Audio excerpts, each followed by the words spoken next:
मेरी जो नवरात्रि की तैयारी है वो करीब 1 हफ्ते पहले ही पूरी हो जाती है। इस बार थोड़ा सा लेट हो गया और उसका रीज़न था कि घर में थोड़ा सा टाइल्स वगैरह का काम चल रहा था, लेकिन फिर भी लास्ट मोमेंट तक मैंने अपनी सारी प्रिपरेशन कंप्लीट कर ली है। और उसमें सबसे पहले आते हैं पूजा के बर्तन जितने भी हैं ना, उन्हें साफ़ करना। और इस बहाने जैसे त्यौहार आता है ना, तो इससे जो है ये सारे साफ़ भी हो जाते हैं, क्लीन हो जाते हैं, यूज़ हो जाते हैं। और अगर हम इनको कहीं छुपा के रख भी देते हैं तो ये निकल जाते हैं और दोबारा से डेकोरेशन के काम आ जाते हैं। तो इस तरह से ये सारे बर्तन मैंने रात को ही साफ़ करके रख दिए थे। इसमें मेरे जितने भी बड़े पीतल के या ब्रास के जो आइटम्स हैं वो मैंने निकाल लिए, और जितने दीपक वगैरह हैं वो सब भी क्लीन हो गए। पूजा के बर्तन निकल गए हैं, और कुछ बर्तन इसमें मैं नीचे रखती हूँ जहाँ मेरे गणेश जी स्थापित हैं, और बाकी बर्तन मैं मंदिर के पास रख देती हूँ जो कि ऊपर वाले फ्लोर पे है। और फिर जो बाकी के काम है, जैसे जो मिट्टी का पात्र होता है ना जिसमें जौ बोते हैं, उसको पेंट करके रखना, और चावल को कलर करना, मतलब बहुत सारे छोटी छोटी चीज़ें हैं। क्योंकि नवरात्रि में हम सब देव स्थापित करते हैं तो सबकी अलग एक छोटी सी तैयारी होती है। चावल को कलर करने का काम भी मैं करती हूँ। इस बार मैं इसलिए नहीं बता रही हूँ कि अपने पुराने सारे वीडियोज़ में आपको मैं बता चुकी हूँ। और ये सारी तैयारी मैंने करीब 2 दिन पहले करी। और इसमें जो चावल कलर किए इनको थोड़ी देर सूखने के लिए रख देते हैं, क्योंकि हल्का सा पानी इसमें मैं मिलाती हूँ।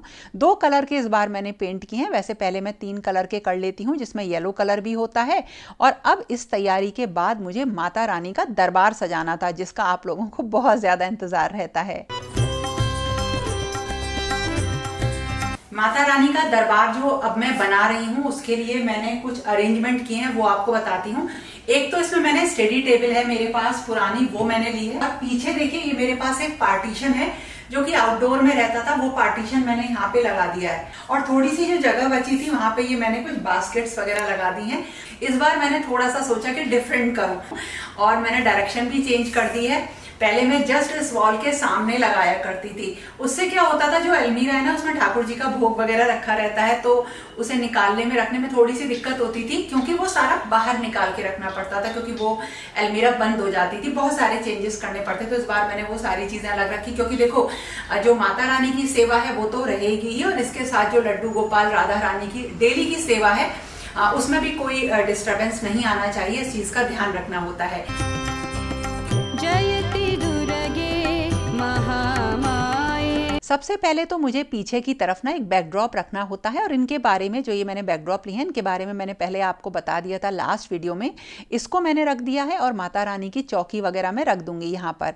एक्चुअली जो बैकड्रॉप होता है उसमें अब की बार मैं ताजे फूल लगाने वाली हूँ, और इससे इसका लुक बहुत अच्छा आएगा। और जो छोटी छोटी सी चीज़ें होती ना, जैसे कैंडल्स वगैरह होती हैं, तो उसके लिए मैंने कैंडल होल्डर यहाँ पे रख दिए। इस बार थोड़ा सा मुझे मॉडर्न प्लस ट्रेंडी टाइप का कुछ डेकोरेशन करने का मन था, तो जो घर में चीज़ें मेरे पास रहती हैं उनसे ही हम ये सब कर लेते हैं। तो मैंने सारी चीज़ें इकट्ठे करके एक तरफ तो कैंडल्स रखी हैं, कैंडल होल्डर्स रखे, एक तरफ बड़े दीपक रखे हैं, और जो ब्रास के बड़े बड़े जो मेरे पास मटके हैं उनको क्लीन करके मैंने यहाँ रख लिया। ये मटके मैंने लोकल मार्केट से लिए थे और मुझे बहुत सस्ते मिल गए थे। जैसे हर त्यौहार पर मैं कुछ ना कुछ सामान लेती हूँ पीतल का, तो मैंने ये इस तरह से लिए थे, आपको ज़रूर बताए होंगे। इनमें मुझे ताज़े फूल लगाने थे, लेकिन फ़िलहाल क्योंकि मेरे पास इस समय आर्टिफिशियल फ्लावर्स थे तो वही मैंने लगा के यहाँ पे रख दिए हैं। और जब सजाती हूँ मैं तो कई बार ना रख के देखना रहता है कि अच्छे लग रहे हैं नहीं लग रहे हैं। और फिर उर्ली वगैरह जिसमें कुछ ताजे फूल वगैरह मैं रखूँगी, और अगर कमल के फूल मिल गए तो वो भी मैं लेकर आऊँगी। और एक मैंने देखिए ये एक बड़ा सा पीस रखा है, इसमें कई सारे सेक्शंस बने हुए हैं। इसमें मैं छोटी छोटी बहुत सारी चीज़ें रख दूँगी, और ये देखने में भी अच्छा लगेगा। थोड़े से माता रानी के भोग के लिए छोटी ट्रेज वगैरह या प्लेटर्स वगैरह रख दिए हैं। और जो मेरी इस बार एक दिमाग में था कि मैं रेड और गोल्डन तैयार करूंगी माता रानी का दरबार, तो बिल्कुल वैसा ही रेड और गोल्डन मैंने रेडी कर लिया। अब की बार जो है अखंड दीप हुआ, या जितने भी जैसे जौ बोने का पात्र है और कलश है, वो सब मैं इधर नीचे वाली टेबल पे रखूंगी। फिर जरूरत पड़ी तो टेबल को बड़ी कर दूंगी, मेरे पास बड़ी टेबल भी है। और करण कह रहा था कि माँ इस बार ना सबसे सुंदर लग रहा है दरबार, जो है जितने भी आपने आज तक बनाया उनमें सबसे सुंदर है। तो उस हिसाब से मुझे भी बिल्कुल नया सा, बहुत अच्छा सा, बहुत सुंदर सा लगा। अब इन सारे कामों को करते करते इतना लंबा टाइम हो गया है कि पता रहता है कि नेक्स्ट स्टेप किस चीज़ का है। तो माता रानी का दरबार जब बन जाता है तो उसके बाद मुझे मतलब जो है बनानी रहती हैं छोटी बहुत चीज़ें, जैसे अष्टदल कमल बनाती हूँ मैं, उसको मैं रखती चली जाती हूँ। बाकी जो बचे हुए चावल हैं उनको मैं भर के रख लेती हूँ, आगे काम आ जाते हैं पूजा में। और इसी तरीके से जितना पूजा का सामान होता है उसे एक मसाला दानी में मैं भर के रखती हूँ। इकट्ठा सारा सामान मिल जाता है। ये भी मेरा बहुत पहले हो जाता है, 3-4 दिन पहले ही। अब की बार मैं कर रही हूँ लास्ट मोमेंट पे, लेकिन कोई दिक्कत नहीं। जैसा कि मैंने कहा, चीज़ों की जब आदत पड़ जाती है ना आपको करते करते, तो आपको बिल्कुल ऐसा नहीं लगता कि कोई काम आपसे छूट जाएगा। मतलब आपको पता है कि नेक्स्ट कौन सा काम करना है। तो भोग और पूजा का सामान भी मैंने लगा दिया। और अब जिसमें जौ बोऊंगी वो वाला पात्र जो था उसका कलर सूख गया है, मिट्टी भर के मैं इसमें रख दूंगी। और थोड़ी सी मिट्टी अलग रखी है ताकि जब इसमें जौ बोऊंगी तो अलग से मुझे ऊपर से डालने की जो ज़रूरत होती है मिट्टी की वो पड़े। और देखिए ये है एक मेटल का एक और स्टैंड। अब इसको मैं डेकोरेट कैसे कर रही हूँ, तो देखो इसके लिए ना मैं छोटे छोटे फूल चिपकाऊंगी इसके ऊपर। तो जो भी घर में मेरे पास फेक फ्लावर्स थे वो मैंने लगा दिए हैं इस पे। तो छोटे छोटे कट कर लिया और ग्लू गन की मदद से उनको इस वाले मतलब जो मेटल का बैकड्रॉप है ना इसमें मैंने पेस्ट कर लिया है। और इसको मैं रखूंगी गणेश जी के पीछे, यानी जो गणेश जी का स्थान है उसको भी मुझे डेकोरेट करना है। और मेरे पास बहुत छोटे से गणेश जी हैं जो कि मेरे घर में जब घुसते हैं तब रखे रहते हैं, उनको मैं यहाँ पे स्थापित करूंगी। अब क्योंकि ये एक नया वर्ष शुरू होता है, नया साल शुरू होता है, तो जो गणेश जी हैं या तुलसी जी का स्थान है मैंने सब बहुत सुंदर से डेकोरेट किए हैं। और देखिए ये वाला बैकड्रॉप कितना सुंदर लग रहा है। अगर ताजे फूल हों तो ये और भी ज़्यादा सुंदर लगेगा, लेकिन फिलहाल कुछ इस तरह से ये सज गया है। और यहाँ पे मैं अपने गणेश जी स्थापित कर रही हूँ और कल मैं इनकी सारी पोशाक, वस्त्र, आभूषण सब बदल दूंगी। हारे जयति दुर्गे महामाये दैत्य दमनी भवभयहारे भक्तों की तू प्राण। घर में मैंने मंदिर को रात में साफ कर लिया था और जितने भी मेरे पास श्री विग्रह हैं उन सबको मैं दही से, नींबू से और अभ्यंग पाउडर से साफ करती हूँ। तो मैंने सब में देखिए इस तरह से दही लगा के रख दिया है कुछ देर के लिए। इससे जब इन्हें हाथ से रगड़ेंगे तो ये बिल्कुल साफ हो जाएंगे। और उसके बाद मैं नहा ली थी और मतलब जल्दी जल्दी सारा काम खत्म करना था क्योंकि आज नवरात्रि है।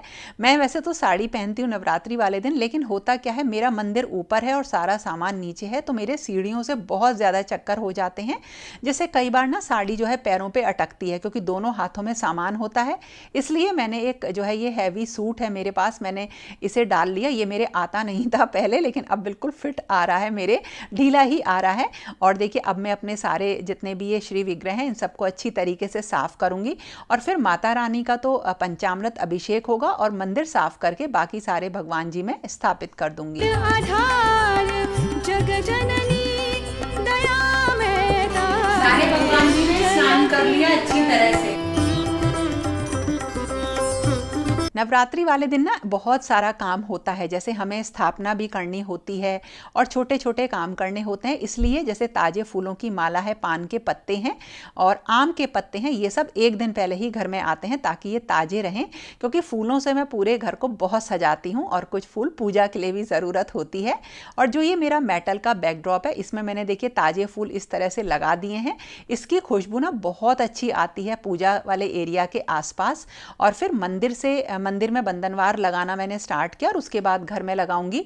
तो ये सब ना कुछ शुभ चीज़ें होती हैं जो हम त्योहारों पे करते हैं। और साथ के साथ मैं जब यहाँ आई थी तो मैंने अपने जो अखंड जोत है उसका धागा वगैरह भी बना के रख दिया है जो उसकी बाती होती है।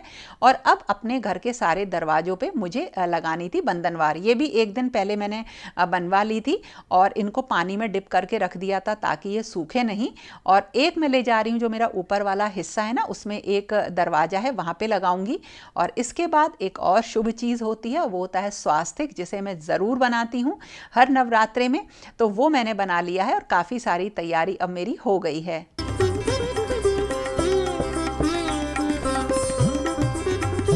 और अब माता रानी का पंचामृत अभिषेक करने के बाद स्नान कराया और उसके बाद उनका पूरा श्रृंगार करते हैं। तो मैं मतलब नया एक अच्छा सा उनके लिए लहंगा, चुनरी सब लेकर आती हूँ, नया श्रृंगार लेकर आती हूँ। और इस काम को करने में ना मुझे सबसे ज़्यादा देरी होती है। मतलब मैं कभी कुछ पहनाती हूँ माता रानी को, कभी कुछ पहनाती हूँ। जब तक मुझे ऐसा नहीं लगता कि वो बहुत सुंदर लग रही हैं तब तक मैं उनका श्रृंगार करती रहती हूँ। और जो आप देख रहे हो ना इसमें भी मैंने बाद में थोड़ा सा चेंज किया, उनका मुकुट वगैरह चेंज किया, उनको को चुनरी अच्छे से उड़ाई और उसके बाद पीताम्बरा माता को भी मैंने स्थापित कर दिया। और फिर जो ये रोली होती है, ये लिक्विड रोली है, इससे मैं बनाऊंगी चरण, क्योंकि अब माता रानी को हम अपने घर में प्रवेश कराते हैं और लेकर आते हैं। तो मैंने चरण बनाए हैं उनके और यहाँ पे पूजा करूंगी और उनका आवाहन करूंगी और उन्हें अपने घर में प्रवेश कराऊंगी मैं।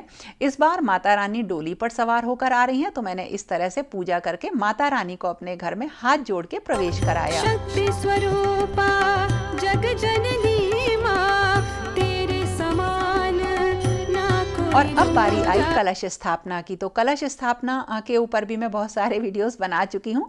इसमें भी छोटी छोटी बहुत सारी चीज़ें होती हैं, जैसे एक लोटे पे हम कलावा बांधते हैं, स्वास्तिक लगाते हैं और इसमें जो है गंगा जल के साथ कुछ चीज़ें डालते हैं और फिर हम नॉर्मल जल डाल के आम के पत्ते लगाते हैं और उसके ऊपर हम नारियल स्थापित करते हैं, लेकिन नीचे एक कटोरी में चावल भर लेते हैं। और इसी तरीके से अखंड जोत को भी देखिए मैंने स्थापित कर दिया। जो बाजरे वगैरह जौ बोया जाता है ना, उसको भी मैंने यहाँ पे बो दिए। यानी ये सारे जो हमारे देव होते हैं जिनको हम नवरात्रे में स्थापित करते हैं, उनकी स्थापना मैंने कर ली। शक्ति स्वरूपा जग जननी माँ, तेरे और अब बारी आई भोग प्रसाद की। तो मैंने माता रानी का जो पान के पत्ते पे भोग होता है वो निकाल लिया है, दीपक जला लिया है और इसी तरीके से माता रानी को माला फूल पुष्प चढ़ा के भोग लगाते हैं। ये एक नॉर्मल सी पूजा है जो हम करते हैं और इसके बाद हवन किया जाता है। ना कोई दूजा, माधवी माया माहेश्वरी। और जो ये हवन होता है ये माता रानी की स्थापना, श्रृंगार, मतलब सब कुछ कलश स्थापना के बाद मैं करती हूँ। तो इसे ग्यारी भी बोलते हैं, ग्यारी करते हैं, हवन करते हैं छोटा सा और कहते हैं कि माता रानी स्वयं आपका प्रसाद ग्रहण करने के लिए आती हैं। तो कुछ चीज़ों को लेके जो विश्वास है और आस्था है वो बना हुआ है। मैंने नया हवन कुंड लिया था, लेकिन मैंने अपने पुराने वाले में ही जो है हवन किया और उसके बाद माता रानी की आरती होती है। तो पूरे श्रद्धा भाव से मैंने अपनी माता रानी को स्थापित करके उनको अपने घर में प्रवेश कराया, स्थापित कराया और उनकी आरती करी। कृपा करो हम पर हे दुर्गा। जब माता रानी की पूजा हो जाती है, हवन हो जाता है, तो पूरे घर का जो एक ऑरा है वो बदल जाता है।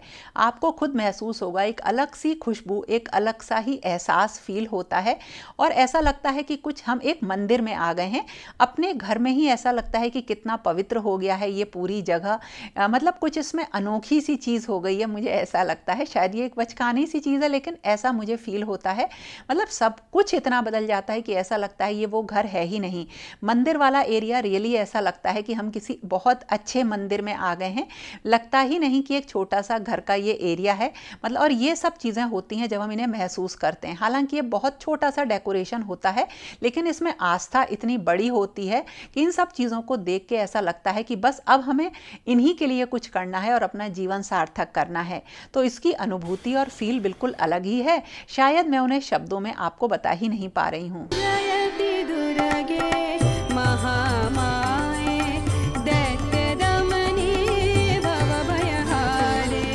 जयति दुर्गे महामाये, दैत्य दमनी भवभयहारे।